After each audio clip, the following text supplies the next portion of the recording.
തീർച്ചയായിട്ടും സഹോദരങ്ങളെ, ഇപ്പോൾ ഇത് വെജ് ബിരിയാണി ചൊല്ലുறதுக்கு தரும் ഈ ഒരു കുർക്കുരയിൽ ഓക്കെ വെജ് ബിരിയാണി ചൊല്ലുற ഈ കുർക്കുരയിൽ ഇതിൻ്റെ സൊബൈക്ക് പോയിട്ട് എടുത്ത് വന്നത് ഇതിലുള്ള ഒരു അടിയിൽ ലാസ്റ്റ് അടിയിൽ നോക്കുമ്പോഴത്തേക്ക് ഒരു ഉച്ചൊരു കുഞ്ഞിരെ അത് കറഞ്ഞിതൊന്ന് ഇതിൽ കാണുക സാധ്യത്ത് അത് തെളിവ് പറഞ്ഞാൽ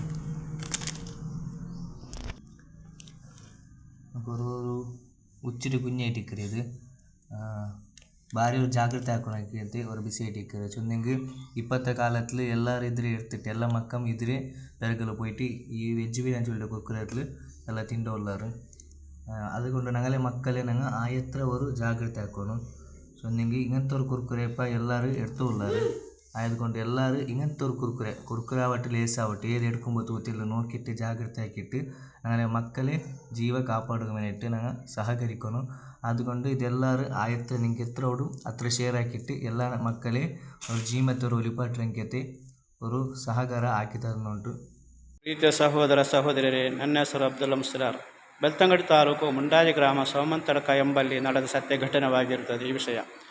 ನನ್ನ ಮಗಳು ಹಾಗೂ ಅವಳ ಫ್ರೆಂಡು ಇಬ್ಬರು ಕೂಡ ಬೆಳಿಗ್ಗೆ 8:15ಕ್ಕೆ ಮದರಸೆ ಬಿಟ್ಟು ಮನೆಗೆ ತೆರಳುತ್ತಿರುವಾಗ ಅಲ್ಲಿ ಒಂದು ಚಿಕ್ಕ ಅಂಗಡಿಗೆ ಹೋಗಿ ಅಲ್ಲಿಂದ ಹೈದರಾಬಾದಿ ವೆಜ್ ಬಿರಿಯಾನಿ ಎಂಬ ಕುರ್ಕುರೆಯನ್ನು ತೆಗೆದುಕೊಂಡು ಓಪನ್ ಮಾಡಿ ತಿನ್ನುತ್ತಾ ಹೋಗ್ತಾರೆ.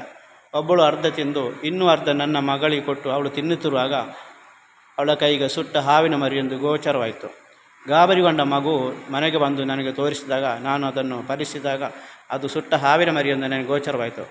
ಕೂಡಲೇ ಇಬ್ಬರು ಮಕ್ಕಳನ್ನು ನಾನು ಹತ್ತಿರದ ಹಾಸ್ಪಿಟಲ್ ಕರ್ಕೊಂಡೋಗಿ ಅಲ್ಲಿ ತೋರಿಸಿದಾಗ ಗಾಬರಿಗೊಂಡ ಡಾಕ್ಟ್ರು ಹೇಳಿದರು, ಮಕ್ಕಳಿಗೆ ಏನಾದರೂ ಹೆಚ್ಚು ಕಡಿಮೆ ಆದರೆ ವಾಂತಿ ಆದರೆ ಕೂಡಲೇ ನೀವು ಹತ್ತಿರದ ಹಾಸ್ಪಿಟಲ್ ಗೌರ್ಮೆಂಟ್ ಹಾಸ್ಪಿಟಲ್ಗೆ ದಾಖಲಿಸಬೇಕು.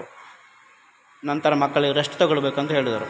ನಂತರ ಆಮೇಲೆ ನಾನು ಬೆಳ್ತಂಗಡಿ ತಾಲೂಕಿನ ನಮ್ಮ ಆರೋಗ್ಯಾಧಿಕಾರಿ ಅವರಿಗೆ ದೂರು ಸಲ್ಲಿಸಿದಾಗ ಈ ದೂರನ್ನು ಅವರು ಅತಿ ವೇಗವಾಗಿ ತೆಗೆದುಕೊಂಡು ನಂತರ ಕೂಡಲೇ ತೆಗೆದುಕೊಂಡ ಅಂಗಡಿಗೆ ಬಂದು ಅಲ್ಲಿ ಅವರ ಹತ್ರ ವಿಚಾರಿಸಿ ಅಲ್ಲಿಂದ ಇದ್ದ ಆ ವೆಜ್ ಬಿರಿಯಾನಿ ತೆಗೆದುಕೊಂಡು ನಂತರ ಇನ್ನೊಂದು ಅಂಗಡಿಗೆ ಹೋಗಿ ಅಲ್ಲಿ ಕೂಡ ಅವರ ದೂರು ದಾಖಲಿಸಿದ್ದಾರೆ.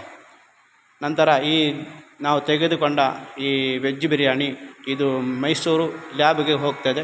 ಅಲ್ಲಿಂದ ಟೆಸ್ಟ್ ಆಗಿ ಬರುವಾಗ 15 ದಿವಸ ಕಳೆಯುತ್ತದೆ ಎಂದು ಅವರು ಹೇಳಿದರು.